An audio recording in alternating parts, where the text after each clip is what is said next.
Hello दोस्तों, welcome to my Iqbal यूट्यूब channel. आज मैं दो क्वेश्चन का सॉल्यूशन लेके आया हूँ जो CUET यूजी में 2024 में पूछा गया था। और ये दोनों क्वेश्चन मैट्रिसेस के हैं। आप देख रहे हैं, ये क्वेश्चन पूछा गया था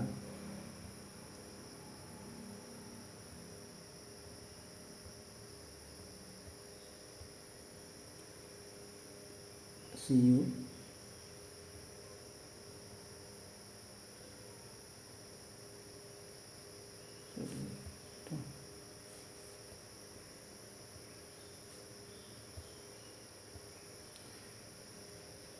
CUET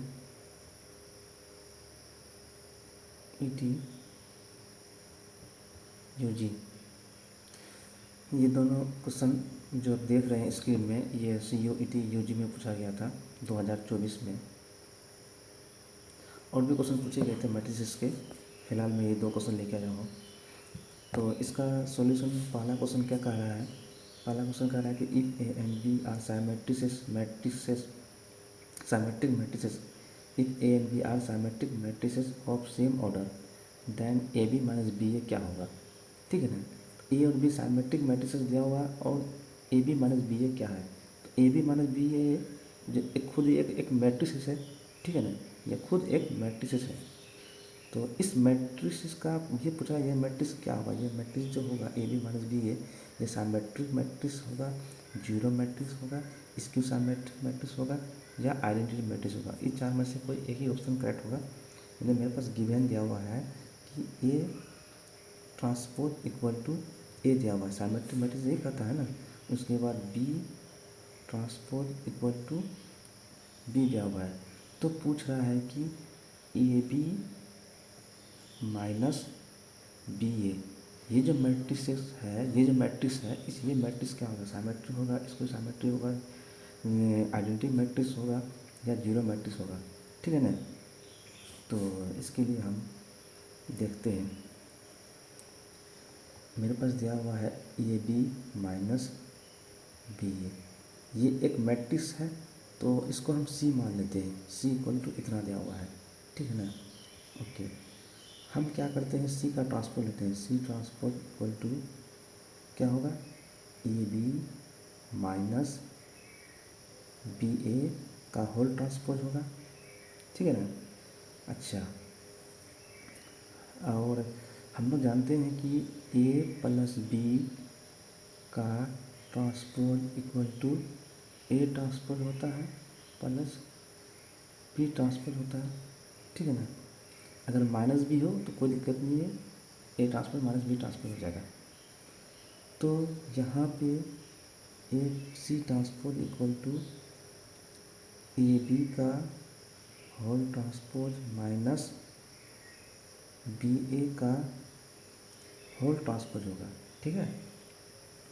अच्छा, हम लोग प्रोडक्ट में जानते हैं कि ए और बी कोई दो मैट्रिक्स है और इसका प्रोडक्ट लेने पर, इसका ट्रांसपोज लेने पर क्या होगा?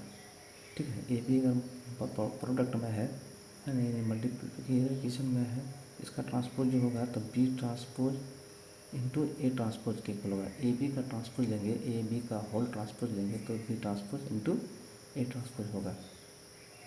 ठीक है, तो यहाँ से C transpose equal to B transpose into A transpose minus A transpose into B transpose होगा। लेकिन मेरे पास गिवन दिया हुआ है ए और बी साइमेट्रिक है, ए और बी साइमेट्रिक है मतलब A transpose A equal to A है और B transpose equal to B है, ये दिया हुआ है। तो C transpose equal to B transpose equal to B है, तो यहाँ से बी हो जाएगा। A transpose equal to A है तो यहाँ से ए हो जाएगा। इसी तरह से यहाँ से भी ए हो जाएगा और यहाँ से बी हो जाएगा। ठीक है, तो सी ट्रांसपोज इक्वल टू, यहाँ से माइनस कॉमन ले सकते हैं, माइनस जब कॉमन ले लिए तो A B minus B A आ गया। ठीक है ना। यानी कि मेरे पास C transpose equal to minus of A B minus B A. ठीक है। अच्छा, A B minus B A, ये तो मैं, यही तो मैट्रिक्स मेरा दिया हुआ था क्वेश्चन में, A B minus B A.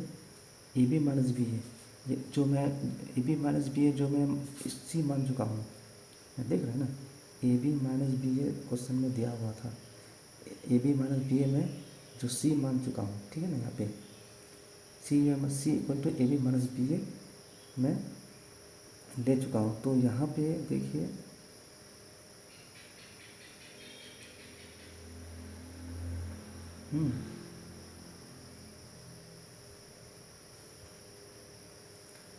C transpose equal to A B minus B है, तो यहाँ पे सी ट्रांसपोज इक्वल टू, यहाँ पे क्या हुआ,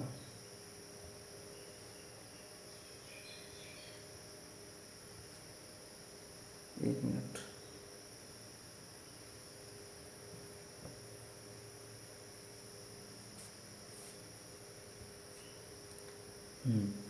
सी transpose equal to minus of A B minus B A, ठीक है ना। हमने C equal to A B minus B A B minus B A को हम लोग सी माना था, इसका मतलब यहाँ से C transpose equal to minus of, ये क्या हो गया, सी हो गया। तो ये सी मैट्रिक्स है और इसका ट्रांसपोज लेने में माइनस ऑफ सी दे रहा है, तो ये तो इसको सामेट्रिक मैट्रिक्स दे रहा है ना, इसका मतलब ये सी क्या हो गया, ये आपका सी स्क्यू सामेट्रिक मैट्रिक्स हो गया। सी क्या हुआ, इसको सामेट्रिक मैट्रिक्स, यानी कि सी ए बी माइनस बी ए, ये आपका स्क्यू सामेट्रिक मैट्रिक्स हो गया। स्क्यू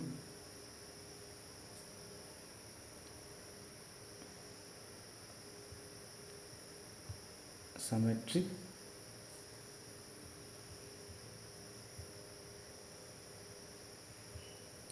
मैट्रिक्स हो गया, ठीक है ना। तो यहाँ से मेरा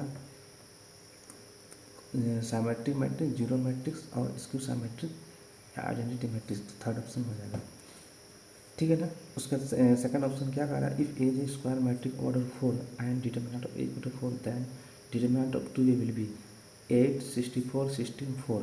if as square matrix of order 4 and determinant of A to 4 then determinant of 2a will be, क्या होगा, 8 होगा, 64 होगा, 16 होगा, 4 होगा।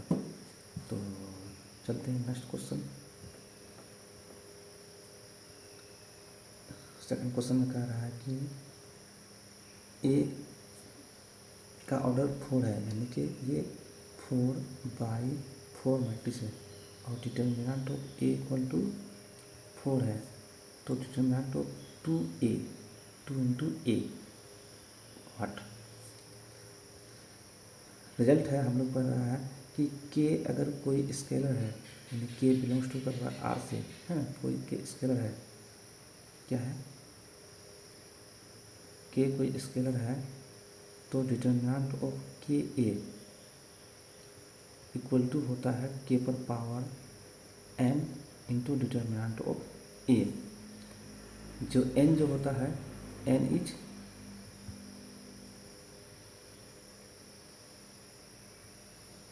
Order of A, determinant of K equal to क्या होता है, के पर power N into determinant of A, N क्या होता है, ऑर्डर ऑफ ए वहाँ पे होता है, ठीक है ना। ओके, तो यहाँ पे ए का ऑर्डर कितना है, 4 है, ऑर्डर कितना है, 4 है, तो और यहाँ पे के इक्वल टू कितना है, 2 है, ठीक है ना।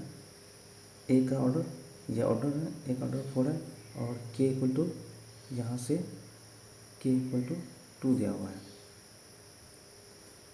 तो मुझे डिटरमिनेंट निकालना है कि ए का डिटरमिनेंट क्या होगा, यानी कि 2a का डिटरमिनेंट, 2 इंटू ए का डिटरमिनेंट क्या होगा ना, तो यहाँ से हो जाएगा 2a बराबर 2 पर पावर n, तो यानी कि n क्या है, यानी कि ऑर्डर क्या है, 4 है, तो 4 हो जाएगा इंटू डिटरमिनेंट ऑफ ए, तो डिटरमिनेंट ऑफ ए का डिटरमिनेंट क्या दिया हुआ है, ए का डिटरमिनेंट 4 दिया हुआ है, यहाँ से ए का डिटरमिनेंट 4 दिया हुआ है, तो इंटू 4 है, तो 2 पर पावर 4 16 इंटू 4 कितना हो गया 64। ये है मेरा आंसर। तो यहाँ पे is square matrix of order 4 and determinant A × 4 that determinant will be क्या होगा 64, ये वाला आंसर होगा। तो ये दोनों क्वेश्चन का सॉल्यूशन आपको मिल गया। और फिर हम बहुत जल्द लेके आने वाले हैं नेक्स्ट क्वेश्चन का सॉल्यूशन। तब तक मेरे चैनल पे बने रहिए। Bye bye.